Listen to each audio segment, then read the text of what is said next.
Detik-detik pengendara jebol pos penyekatan larangan mudik, polisi kewalahan ribuan pemudik lolos. Beredar video detik-detik pengendara motor dan mobil jebol pengamanan larangan mudik lebaran. Sebelumnya pemerintah diketahui telah mengumumkan larangan mudik dan melakukan pengetatan jalur mudik. Langkah ini diambil sebagai bentuk pencegahan penularan COVID-19 di wilayah Indonesia. Sayangnya, begitu banyak masyarakat yang tidak peduli akan peraturan tersebut. Bahkan, demi kerinduan dan nafsu semata rela mengorbankan kesehatan yang terancam untuk bertemu keluarga di kampung halaman, dilansir dari Instagram @duniapunyacerita. Dalam video yang diunggah oleh akun Facebook Refli Yanuar di grup Infoloker Cikarang, tampak sekali beribu-ribu pemudik sepeda motor yang melewati pos checkpoint yang dijaga oleh petugas.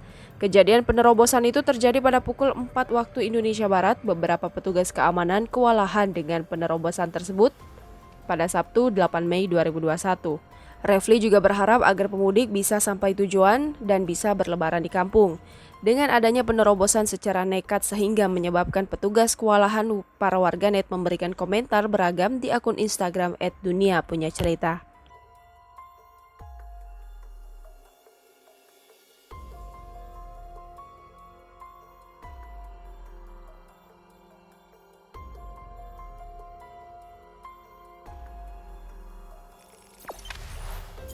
Jangan lupa subscribe, share, komen, dan like ya.